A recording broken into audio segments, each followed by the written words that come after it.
হৈ গ'ল খালি আমাৰ বৰ্জপুৰেই পোৱা নাই আজি 4 দিন হৈছে চৰকাৰে কোনো বস্তু সহায় দিয়া নাই। বজ্ৰপুৰ বলি এই ঠাইখনত হঠাৎ উত্তপ্ত হৈ পৰিল। তেওঁলোকে বান সাহায্যৰ পৰা বঞ্চিত। আজি চতুৰ্থ দিনা পৰিৱেশ দেখুৱাইছো 5 তাৰিখ। আজি 5 তাৰিখ এয়া চতুৰ্থ দিনাৰ পৰিৱেশ। ইয়াতে এখন ব্ৰিজ আছে কান্দুলিমাৰীৰ পৰা 5 কিলোমিটাৰ ভিতৰত অহাৰ পাছত এই ওখ স্থানত 70টা ফেমিলি 70টা পৰিয়াল ইয়াতে আশ্ৰয় শিবিৰত তিৰপালৰ তলত ইয়াতে থাকে। কিন্তু যোৱাকালিৰ পৰা দেখা পাইছো চৰকাৰীভাৱে ৰিলিফসমূহ বিতৰণ কৰি আছে। 70টা ফেমিলি বজ্ৰপুৰৰ 2 নং ৱাৰ্ড 70টা ফেমিলিয়ে কিন্তু এইবাৰ চাউল ডালি মিঠাতেল নিমখ দিছে চৰকাৰে। তেওঁলোকে বঞ্চিত। হঠাৎ উত্তপ্ত হঠাৎ তেওঁলোকে মিডিয়াৰ কেমেৰা দেখি ইয়াতে প্ৰতিবাদ আৰম্ভ কৰি দিছে। তেওঁলোকে কিয় বঞ্চিত হৈছে? ইমান ভয়ানক পৰিৱেশ, চাৰিওদিশে ফ্লাড। চৰকাৰে বিতৰণ কৰি আছে, চৰকাৰীভাৱে দি আছে, ঠিক আছে, কিন্তু লিষ্ট কোনে প্ৰস্তুত কৰি আছে? লিষ্ট কাক কাক দায়িত্ব দিয়া হৈছে? তেওঁলোকৰ চকুত কিয় নপৰিল? এই বজ্ৰপুৰৰ দলংখনত 70টা ফেমিলি তেওঁলোকক লিষ্টেড কিয় কৰা হোৱা নাই?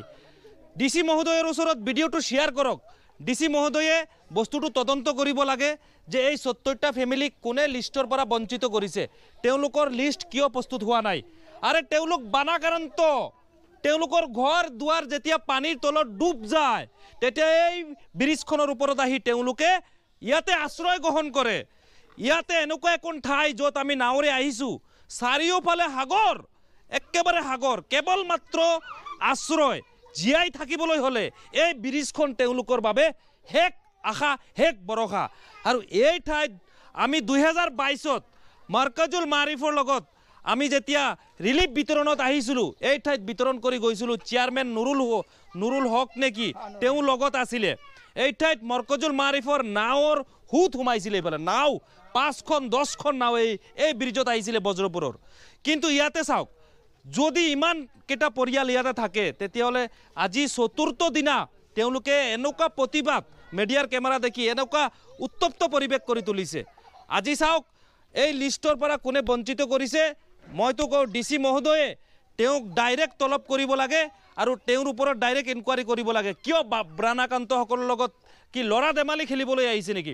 এতিয়াৰ পৰা প্ৰত্যেক বছৰ বানৰ সময়ত যদি এইসকল যদি বঞ্চিত হয়, কিন্তু ফোন যাব, হুজাই মিডিয়াসকলৰ ওচৰত ফোন যাব আৰু এনেদৰে আপোনালোকৰ এই আচলতে স্বৰূপটো উদংগাই দিব। আৰু আপোনালোকে চাব পৰৱৰ্তী সময়ত, এইবাৰতো আপোনালোকে তেওঁলোকক বঞ্চিত কৰিছে আজি চতুৰ্থ দিনা, কিন্তু আমাৰ ভিডিঅ' হয়তো ডিচি ছাৰৰ ওচৰত যাব, তদন্তৰ আওতাত আপোনালোকে গৈ তাত জবাব দিব কি কাৰণে দিয়া নাই। মানে কিহৰ প্ৰব্লেমৰ কাৰণে লিষ্ট কৰা নাই আপোনালোকক? কিহৰ প্ৰব্লেম সেইটো আমি গম পোৱা নাই। বিজেপি চৰকাৰ অহাৰ পিছতে এনেকুৱা হ'ল। বিজেপি চৰকাৰৰ কথা নাই, বিজেপি চৰকাৰেতো দি আছে চব ফালে। দি আছে, আমি পোৱা নাই, আমি পোৱা নাই। কোন আছে ইয়াত তদন্ত লিষ্ট কৰা মানুহ? এইটো আছে প্ৰেচিডেণ্টে ক'ব পাৰিব, এনেতে গাম্বুৰা হাতত ক'ব পাৰিব। সেইটো কথা। ইয়াত বিজেপি আৰু এজেপি আৰু কংগ্ৰেছ UDFৰ কথা নাই, কাৰণ চব ফালে ৰিলিফ দি আছে। আমি দেখিছোঁ, আমি ৰিলিফৰ সময়ত যোৱাকালি আমি দেখিছোঁ। গতিকে লিষ্ট কোনে কৰে? লিষ্ট তেওঁলোকক তদন্তৰ আওতাত আনিব লাগে। আৰু ইয়াতে পুৰুষ মহিলা চাওক কেনেদৰে আচলতে তেওঁলোকে ইয়াত বঞ্চিত হৈ আছে। এয়া চাওক চব বঞ্চিত হৈ আছে। ইয়াতে 70টা ফেমিলি থাকে। পৰৱৰ্তী সময়ত চাব, ইয়াৰ পৰা ভিডিঅ' যাব, তেওঁলোকৰ আৱাজ পুৰা একেবাৰে ওপৰলৈকে যাব, CM লৈকে যাব একেবাৰে। গতিকে আপোনালোকে লিষ্টেড কৰিব পৰৱৰ্তী সময়ত।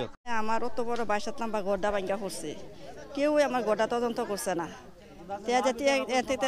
মাস দিকে পানি তিনবার পানি এসেছে, পানির কোনো খাদ্য কিন্তু আমরা পাইতাছি না। কারণটা কি? আমরা খাওয়ার লেলে সন্তানে কত কষ্ট করতেছি। রাইতো থাকি রাস্তার মধ্যে বোয়া, ঘুমাইবার জায়গা না, আমরা বইবার জায়গা নাই, আমরা কোনো সুবিধা নাই। যেন গড্ডা ভাঙ্গা পড়ছে, আমরা কই তাহি কই খাই। গড্ডা সুবিধা তো তারা লইতো, কমসে কম তদন্ত করতো। গা বুড়া কোনো গড্ডা দেখুন করছে না। গড্ডা আমার বর্তমান গড্ডা পরা পানির মধ্যে মিশা রয়েছে। গড্ডা হনো মারি আমার মিশা রয়েছে। গড়ের খবরটা একটা মানুষের তদন্ত করতেছে না। আমি ছেলে সন্তানে আমি কই থাকি গড্ডা লিয়া, আমি গড্ডা দেবে কইটা গেছে গা। নাম কি আপনার? নাম কি? রহিমা খাতুন। এই জায়গাটো হল বজ্রপুর 2 নং ওয়ার্ড। বজ্রপুর 2 নং ওয়াৰ্ডৰ ৰহিমা খাতুন। বছৰৰ দ্বিতীয়টো বানত এই ৰহিমা খাতুনৰ গড়খন উঠাই লৈ গৈছে, চুৰ মাৰ কৰি ধ্বংস কৰি পেলাইছে।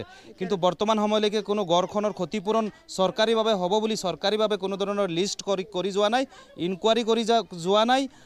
গতিকে এই বিষয়টো যাতে হুজাই প্ৰশাসনে যাতে অকণমান তেওঁলোকৰ তদন্তকাৰী টীম পঠিয়াই যাতে এই ৰহিমা খাতুনৰ কেৱল ৰহিমা খাতুনে নহয় এই ঠাইৰ বৃহত্তৰ অঞ্চলত য'ত য'ত ক্ষতি হৈছে যেনেদৰে ৰহিমা খাতুনৰ লিষ্ট হোৱা নাই চৰকাৰীভাৱে লিষ্ট কৰি যোৱা নাই তেনেদৰে আৰু বহুত উদাহৰণ আছে এই সকলোসমূহ লিষ্ট কৰি যাব লাগে আৰু চৰকাৰীভাৱে তেওঁলোকক ক্ষতিপূৰণ দিব লাগে এই দাবী এই অঞ্চলৰ মানুহ বৰ্তমান এনেধৰণৰ আৱাজ উঠাইছে এনেধৰণৰ দাবী উঠাইছে